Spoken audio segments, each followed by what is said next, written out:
বন্ধুরা তোমরা তো দেখতেই পাচ্ছ, এটা তো আমাদের অনুরানীদের বাড়ি। আর অনু পুরী গিয়ে ওর কি অবস্থা, তাই তো বাড়ির সবাই মিলে কত চিন্তা করছে দেখো।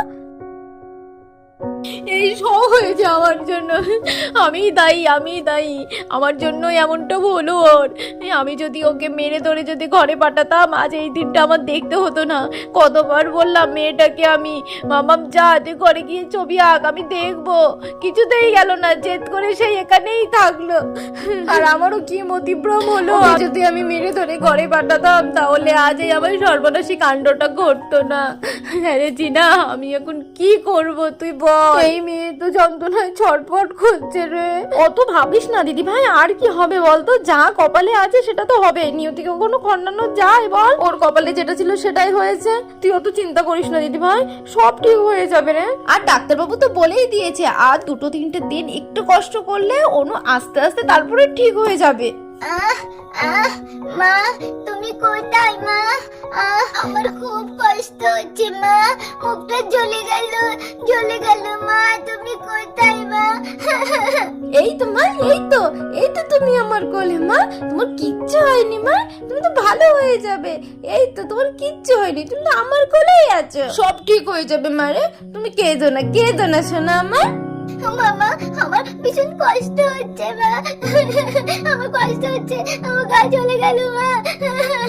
অনুমা, এই তো মারে কষ্ট হচ্ছে বুঝি? হ্যাঁ আমার মায়ের, একটুখানি সহ্য কর মা। ডাক্তার আঙ্কেল তো তোমার ওষুধ পালা দিয়েছে, তুমি ওষুধ খেলেই তুমি ভালো হয়ে যাবে। তোমার মাথায় আমি হাত বুলিয়ে দিচ্ছি, তুমি একটু কমানোর চেষ্টা করো। হ্যাঁ আমার একটু লেগেছে তো, ওই জন্য একটু ব্যথা হয়েছে, ও পড়ে গেছে না, তাই তোমার একটু কষ্ট হচ্ছে। কিচ্ছু হবে না মা, তুমি ঘুম পড়ার চেষ্টা করো। আমার সোনা মায়ের আমি মাথায় হাত বুলিয়ে দিচ্ছি, আমার সোনা মা এক্ষুনি ঢপা দেবে, তাই তো? আই ঘুমায় আমার সোনা মায়ের, ঘুমায়। ওগো, সব হয়েছে জানো তো, আমার জন্য সব হয়েছে। আমি পারলাম না, তোমার মেয়েটাকে আমি রক্ষা করতে পারলাম না। এই দিদি ভাই, তুই আবার শুরু করেছিস? হ্যাঁ তুই কেন আবার এরকম করছিস বল? আরে যা হয় হয়তো ভালোর জন্য হয়, অনুর হয়তো এর থেকে কোনো বড় বিপদ ছিল, সেটা ছোটখাটোর উপর তো হয়ে গেছে। তুই কেন বুঝতে যাচ্ছিস না দিদি ভাই? হ্যাঁ ও একটু অসুস্থ, ও কষ্ট পাচ্ছে ঠিকই, ও 2 দিন পরে তো ঠিক হয়ে যাবে, ডাক্তারবাবু তো বারবার বললো। তাও তুই এরকম কেন করছিস? 3-4 দিন ধরে তুই সমানে কেঁদেই চলেছিস, আর কাঁদিস না। এবার তো তুই অসুস্থ হয়ে পড়বি, তখন অনুকে দেখবে কে? হ্যাঁ এই শোন, তোকে না তোর হচ্ছে বিশ্রামের খুব প্রয়োজন। তুই এক কাজ কর, তুই অনুকে নিয়ে ঘুমিয়ে পড়। একটু ঘুমালে তোর মানসিক পরিস্থিতিটা একটু স্বাভাবিক হবে। আর তো চিন্তা করে লাভ নেই, যা হবারটা হয়ে গেছে। আর শোন, অনুর তো অনেক ওষুধপালা পড়েছে, ওকে একটু ঘুমানোর দরকার, না হলে যতক্ষণ জেগে থাকবে বেচারাটা কষ্ট পাবে, বুঝলি তো? শুয়ে পড় দিদি ভাই, ওকে নিয়ে তুই শুয়ে পড়।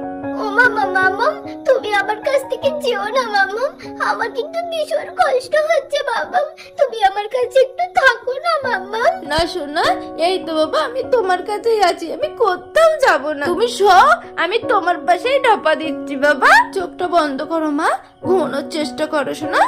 চলো জিজু, দিদি ভাইরা ঘুমিয়ে পড়েছে। বন্ধুরা, আমাদের বন্ধনা আন্টি শুতে না শুতেই তো গভীর ঘুমে আচ্ছন্ন হয়ে পড়লো। আর ঠিক তখনই হে ভগবান, তুমি কোথায় ঠাকুর, তুমি কোথায়? আমার মেয়েটাকে তুমি ভালো করে দাও ঠাকুর। আমি কি পাপ করেছিলাম ঠাকুর, যে তুমি আমার মেয়েটাকে এত কষ্ট করে দিচ্ছ? কেন ঠাকুর, কেন দিচ্ছ তুমি আমার মেয়েকে এত কষ্ট, কেন দিচ্ছ?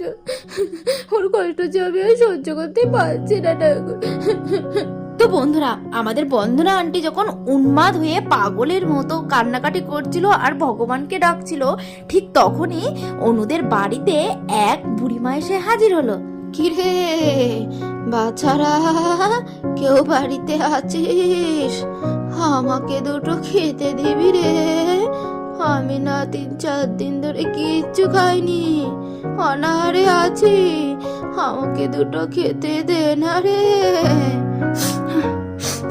কি আপনি কোথা থেকে এসেছেন? যাই হোক, আচ্ছা আপনি খাবেন তো?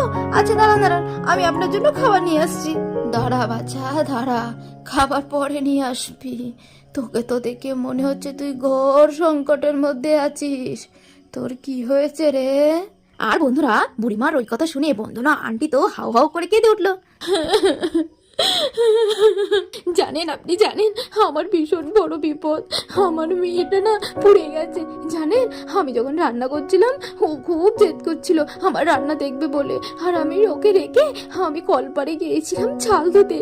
এসে দেখি আবার মেয়ে কি করে রান্নাঘরে আগুন ধরিয়ে ফেলেছে, আর ওকে আমি কিছুতেই বাঁচাতে পারিনি। ওকে আমি রান্নাঘর থেকে বের করতে পারিনি জানেন, আপনি জানেন।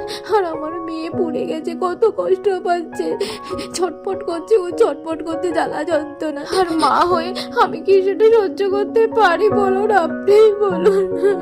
আর আপনি জানেন আমার বাড়িতে একটার পর একটা বিপদ লেগেই আছে। কদিন আগে এক চোর এসে আমার সব সোনা গয়না নিয়ে পালাচ্ছিল, সেটা থেকে তো কোনো রকমে বেঁচেছি, কিন্তু এবার মেয়েটাকে যা রক্ষা করতে পারিনি।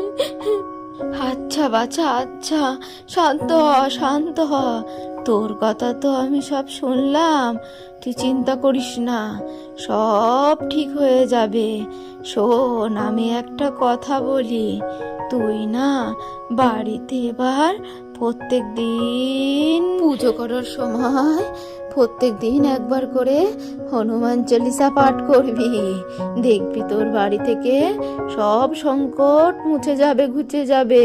দে বাচ্চা দে, দুটো খেতে দে, আর যে পাচ্ছি না, আবার তো আমার বাড়ি ফিরতে হবে। হ্যাঁ হ্যাঁ, তাই তো, আপনি একটু বসুন, আমি আপনার জন্য দুটো খাবার নিয়ে আসি। এই বলে আমাদের বন্ধনা আন্টি তো ঘরে খাবার আনতে গেল, আর তার কিছুক্ষণ পরে আমাদের বন্ধনা আন্টি যখন খাবার নিয়ে বাইরে বেরিয়ে এলো, তখন তো বন্ধনা আন্টি ওই বুড়িমাকে তো কোথাও দেখতে পেলো না। এ বাবা, কোথায় গেল? খাবার আনতে ঘরে গেল, আমার সেই পায়েই তো আমি আসলাম, তো কোথাও তো দেখছি না, কোথায় চলে গেল? আর এদিকে আমাদের বন্ধনা আন্টি তো তন্ন তন্ন করে বুড়িমাটাকে খুঁজলো, কিন্তু কোথাও খুঁজে পেলো না। ঠিক তখন এই বন্ধনা আন্টি তো ঘুমের মধ্যে, কোথায় গেলেন আপনি? আপনার জন্য তো আমি খাবার নিয়ে এসেছি, আপনি কোথায় গেলেন? বলতে বলতে আমাদের বন্ধনা আন্টির তো গেল ঘুমটা ভেঙে। হ্যাঁ, কাকে দেখলাম আমি? কেউ যে আমার কাছে এসে খাবার চাইলো। আমার মাম্মাম, তুই ঠিক আছিস তো মা? ঠিক আছিস তো? জিনা, এই জিনা, জিনা তুই কোথায়? শিগগিরই এদিকে একটু আয় না। কি হয়েছে দিদি ভাই, কি হয়েছে? কি রে, এইরকম ভাবে ডাকছিস কেন? কি হলো? জানিস জিনা, জানিস আমি না স্বপ্নে জানিস একটা বুড়িমাকে দেখলাম, সে আমার কাছে দুটো খাবার চাইলো, আর আমি বললাম হ্যাঁ আমি খাবার আনছি। ঠিক তখনই আমার মাথায় হাত দিয়ে বলছে, কি রে তোর কি হয়েছে, তুই এত চিন্তা করছিস কেন? তোকে তো দেখে মনে হচ্ছে তুই সংকটে আছিস। আমিও জানিস তো সব গড়গড় করে সব ঘটনা বলতে থাকলাম। ঠিক তখনই আমাকে বললো, তুই প্রত্যেকদিন বাড়িতে হনুমান চালিসা পড়, দেখবি তোর বাড়ি থেকে সব সংকট গুজে যাবে। এই বলে আমাকে বললো দে, দুটো খেতে দে। আর আমিও সেই সময় খাবার আনতে ঘরে গেলাম, এসে দেখি কেউ নেই, কোথায় যেন কর্পূরের মতো ভ্যানিশ হয়ে গেল, আমি কোথাও খুঁজে ওনাকে পেলাম না। কি বলছিস কি দিদি ভাই, এ তো আশ্চর্য ব্যাপার। তুই শিগগিরই যা, তোকে না ভগবান ইঙ্গিত দিয়েছে যে তুই এটা করলে তোর বাড়ি থেকে সমস্ত বিপদ সব দূর হয়ে যাবে। যা যা দিদি ভাই যা। দেখ রাত গড়িয়ে ভোর হতে চললো, তাড়াতাড়ি করে স্নান টান করে ঠাকুর ঘরে পুজো কর, করে হনুমান চালিসা পাঠ করা শুরু কর। দেখবি সত্যি সত্যি ওই বুড়িমার কথাই সত্যি হবে, আমাদের বাড়ি থেকে সমস্ত বিপদ সব কেটে যাবে। হ্যাঁ হ্যাঁ জিনা, যাচ্ছি আমি, এক্ষুনি যাচ্ছি। আমার সংসারের জন্য আমি সবকিছু করতে পারি। এরপর বন্ধুরা আমাদের বন্ধনা আন্টি তো সকাল সকাল ঘুম থেকে উঠে তড়ি ঘড়ি করে স্নান সেরে রেডি হয়ে গেল পুজো করার জন্য। এই জিনা, জিনা কোথায় তুই? এদিকে একটু আয় না। হ্যাঁ এই তো দিদি ভাই, কি হয়েছে বল, আসছিস কেন? শোন না জিনা, লক্ষ্মী বোনটা আমার, তুই একটু জানা অনুর পাশে একটু বস না, নাহলে না বেচারাটা একা একা রেখে এসেছি, ও যদি উঠে আমাকে না দেখতে পায় তাহলে দেখবে আবার কান্নাকাটি করবে, তুই গিয়ে না একটু বস। হ্যাঁ আচ্ছা বাবা, আচ্ছা দিদি ভাই, তুই তো চিন্তা করিস না, আমি যাচ্ছি, তুই যা, মন দিয়ে পুজো কর, বুঝলি? এই বলে আমাদের চিনা মাসিমণি তো অনুরানীর কাছে চলে গেল, আর এদিকেও আমাদের বন্ধনা আন্টিও তো চলে গেল ঠাকুর ঘরে পুজো করতে। কি ব্যথা করছে, কি কষ্ট হচ্ছে আমার, আমি আর সহ্য করতে পারছি না বাবা, আমার খুব কষ্ট হচ্ছে বাবা, আমি আর সহ্য করতে পারছি না বাবা। সবই তো বুঝতে পারছো শোনা, তুমি একটুখানি কষ্ট করো মা, দেখবে তুমি খুব তাড়াতাড়ি ভালো হয়ে যাবে। ডাক্তার আঙ্কেল বলেছে না এটা ভালো হয়ে যাবে, দেখবে তুমি খুব তাড়াতাড়ি ভালো হয়ে যাবে। তুমি ঘুম পড়ো শোনা, ঘুম পড়ো।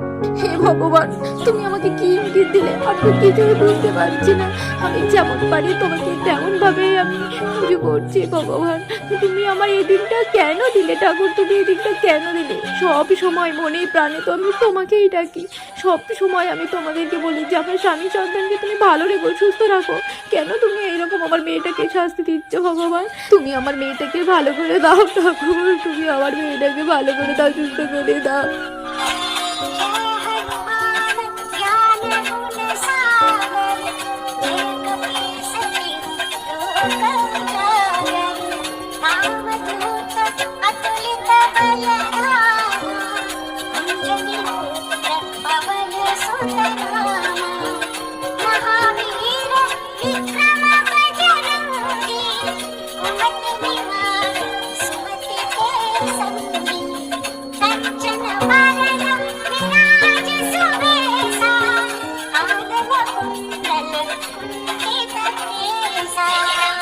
এদিকে বন্ধুরা, আমাদের বন্ধনা আন্টি যখন হনুমান চালিসা পাঠ করছিল, ঠিক তখনই আমাদের অনুর ঘরে এক বুড়িমা এসে হাজির হলো। কি রে বাচ্চা, তোর বুঝি খুব কষ্ট হচ্ছে? হ্যাঁ, তোর হাত পা পুড়ে গেছে?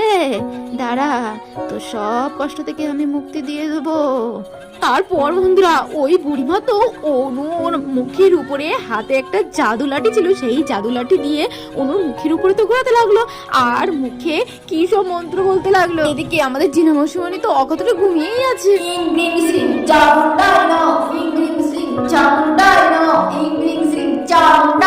এই মন্ত্র বলার সাথে সাথে আমাদের অনুরানী তো পুরো ভালো হয়ে গেল। বুড়িমা, আমি সত্যি সত্যি ভালো হয়ে গেছি তো? মা, তাই তো, আমি তো পুরো ভালো হয়ে গেছি। আমার তার মুখে কিছু নেই, আমার তার কোনো কষ্ট হচ্ছে না। হ্যাঁ বাছা, তুই পুরো ভালো হয়ে গেছিস, আর কোনো কষ্ট হবে না তোর। এবার আমি যাই, আমার কাজ শেষ হয়ে গেছে। এই বলে বুড়িমা তো পুরো ভ্যানিশ হয়ে গেল। আমি ভালো হয়ে গেছি, আমি ভালো হয়ে গেছি, আমার আর কোনো কষ্ট নেই, কোনো কষ্ট নেই। ও মাঝিমানি, মাঝিমানি, দেখো দেখো, আমি পুরো ভালো হয়ে গেছি। ওমা ওমা, এ কি কাণ্ড! অনু, তোর মুখে তো আর কোনো দাগ নেই দেখছি। এটা কি করে হলো? হ্যাঁ, কিভাবে সম্ভব? এটা এটা তো একটা মিরাক্কেল হয়েছে দেখছি। আমার তো একটু চোখ লেগে এসেছিল, তাই আমি ঘুমিয়ে পড়েছিলাম। কি থেকে কি হয়ে গেল? হ্যাঁ অনু, ওমা, এ তো আমি নিজের চোখে কিছুতেই বিশ্বাস করতে পারছি না যে মেয়েটা কিছুক্ষণ আগে যন্ত্রণায় কাতরাচ্ছিল, ছটফট করছিল, সে কিনা এখন সুস্থ হয়ে গেছে। শিগগিরই দিদি ভাইয়ের কাছে চল। দিদি ভাই, হে দিদি ভাই, দিদি ভাই দেখ, দিদি ভাই দেখ, চমৎকারী কাণ্ড দেখ, আমার অনু পুরো সুস্থ হয়ে গেছে। বাহ, কি অদ্ভুত কাণ্ড! হনুমারে, তুই তো একদম পুরো সুস্থ হয়ে গেছি দেখছি। হ্যাঁ, তোকে তো আমি কিছুক্ষণ আগে ঘরেতে রেখে আসলাম, তোর মুখটা তো পুরো দগদগ করছিল, তুই কি কষ্ট পাচ্ছিলি, তুই কি করে ঠিক হলি মা? মামা, মামা, তুমি জানো আমি যখন খুব কষ্ট পাচ্ছিলাম আর ঠাকুরকে ডাকছিলাম, তখন জানো তো একটা বুড়িমা এসেছিল, সাদা কাপড় পরা। সে আমার মুখে জাদু লাঠি ঘুরিয়ে দিল আর কি সব মন্ত্র বললো, আর আমি ভালো হয়ে গেলাম। উমা, তো সেই একটা বুড়িমাকে দেখেছি সাদা কাপড় পরা? আমিও তো দেখেছি। কি অদ্ভুত কাণ্ড! ঠাকুর, সত্যি তুমি আছো। তুমি যদি না থাকতে আমার মেয়েটাকে আমি কোনোভাবেই সুস্থ করতে পারতাম না। তুমি আছো ঠাকুর, তুমি আছো। তোমার পায়ে শত শত কোটি প্রণাম যে তুমি আমার সংসারটাকে এইরকম ভাবে আগলে রেখেছো। তো আমার ছোট্ট বন্ধুরা, তোমরা দেখলে তো আমাদের অনু কিভাবে সুস্থ হয়ে গেল। এক জাদু বুড়িমা এসে তো তার জাদু লাঠি দিয়ে অনুকে সুস্থ করে দিল। তো আমার বন্ধুরা দেখতে পেলে তো, ভগবান কখন কিভাবে আসে কেউ কিন্তু বুঝতে পারে না। ঠিক আছে তো? তো আজকের ভিডিওটা কেমন লেগেছে? ভিডিওটা যদি ভালো লেগে থাকে লাইক কমেন্ট শেয়ার করতে ভুলো না, আর অবশ্যই চ্যানেলটা সাবস্ক্রাইব করে দিও। দেখা হচ্ছে নেক্সট ভিডিওতে, ততক্ষণে ভালো থেকো, সুস্থ থেকো, টাটা।